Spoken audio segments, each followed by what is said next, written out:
রবীন্দ্রনাথ সঙ্গীত চিন্তা গ্রন্থে লিখছেন, গ্রামে হপ্তায় একদিন হাট বসে, বৎসরে একবার মেলা হয়। মানুষের ইতিহাসেও তেমনি এক একটা যুগে হাটের দিন আসে। সেদিন যে যার আপন আপন সামগ্রী ঝুড়িতে করিয়া আনিয়া পরের সামগ্রী সংগ্রহ করিতে আসে।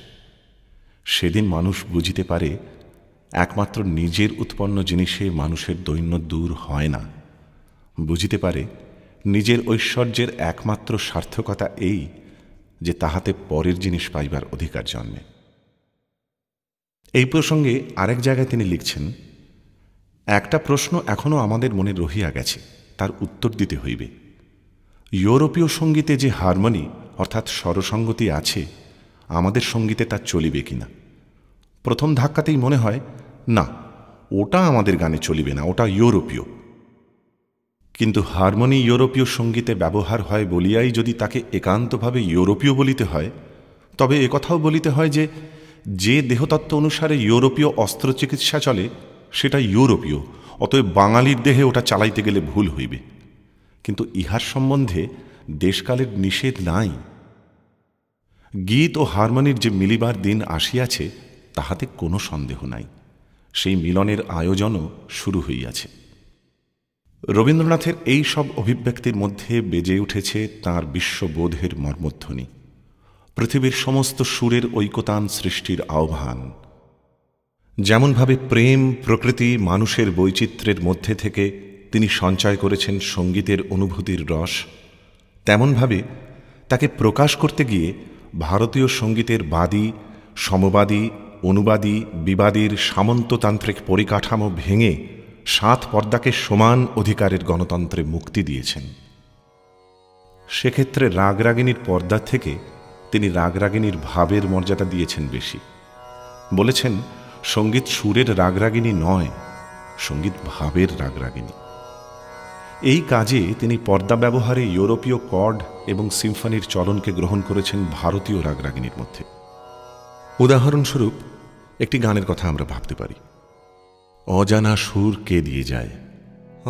অজানা সুর কে দিয়ে যায়, কানে কানে অজানা সুর, ভাবনায় আমার যায় ভেসে যায় গানে গানে।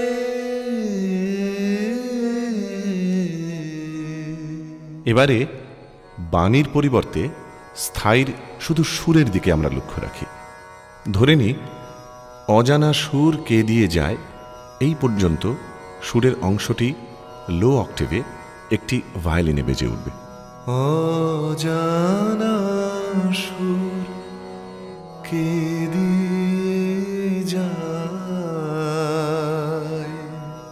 এর পরের অংশ অর্থাৎ কানে কানে, এই অংশটুকু যদি আমরা একটি ইংলিশ ফ্লুটে বাজছে এটা কল্পনা করে নিই, কানে কানে অজানা সুর। এর পরের অংশটি অর্থাৎ ভাবনা আমার যায় ভেসে যায় গানে গানে, সুরটি যেখানে তার সপ্তকের সরজ পর্যন্ত যাচ্ছে সেই অংশটিতে ভেবে নিন বেজে উঠল একসঙ্গে অনেকগুলো ভায়োলিন। ভাবনায় আমার যায় ভেসে যায় গানে গানে। এবং সরজ থেকে গান্ধার অবধি নেমে আসার যে রাস্তাটি অর্থাৎ পাদা সা নি ধা পা মা গা, এই অংশটি বেজে উঠল আবার এটি ইংলিশ ফ্লুটে। গানে গানে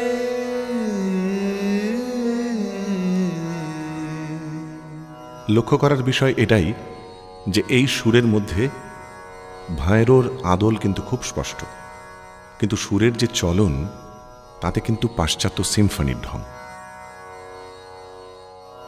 রবীন্দ্রসঙ্গীতে ভারতীয় সুর ও ইউরোপীয় সিম্ফনির যে মেলবন্ধন হয়েছে তাতে রবীন্দ্রনাথের সঙ্গীত চিন্তার অভিব্যক্তি সমর্থন পেয়েছে, অর্থাৎ গীত ও হারমোনির মিলিবার দিন আসিয়াছে। কিন্তু তার এই কাজ কেবল গানের মধ্যেই সীমাবদ্ধ। উত্তর সাধক শ্রী সলিল চৌধুরী এই কর্ড ও হারমোনির প্রয়োগ কৌশলকে বিস্তৃত করেছেন গান ও বাদ্যযন্ত্রের সমন্বয়ের মধ্যে। আসুন একটা দৃষ্টান্ত দেখা যাক।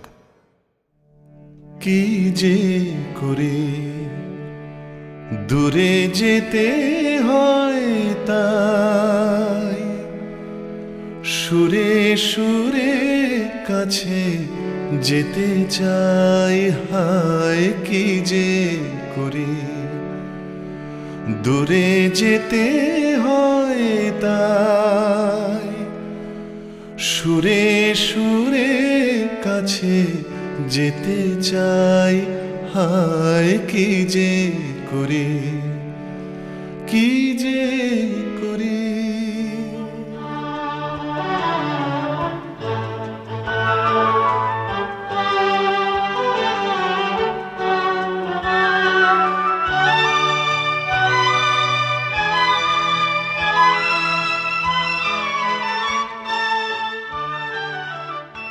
এ গানের মধ্যে রয়েছে এক বেদনার অভিব্যক্তি, কিন্তু সেই বেদনার পেছনে রয়েছে যে দ্বন্দ্ব বা সংগ্রাম, তার অভিব্যক্তি আছে কিন্তু এ গানের যন্ত্রানুর সঙ্গে বা অর্কেস্ট্রেশনে।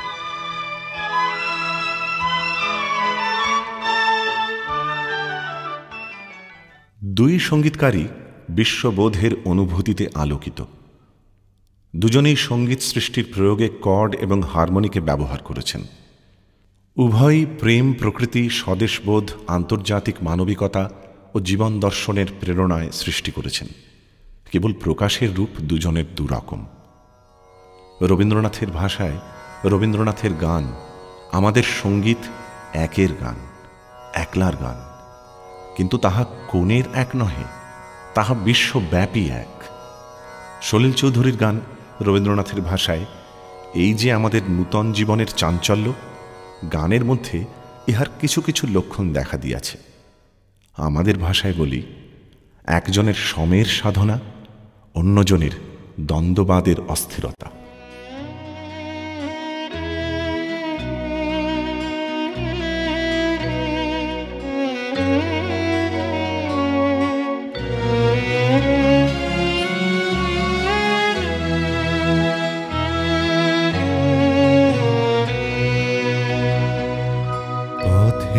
চলে যেতে যেতে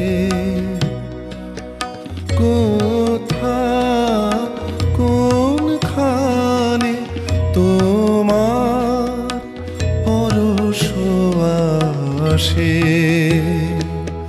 কখন কে জানে কখন পথে চলে যেতে যেতে।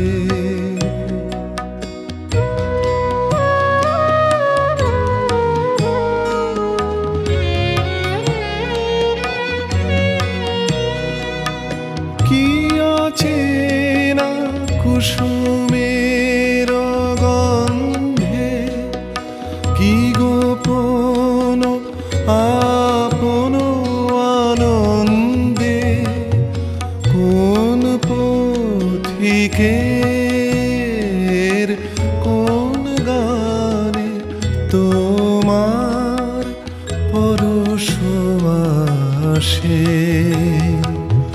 কখন কে জানে কখন পথে চলে যেতে যেতে।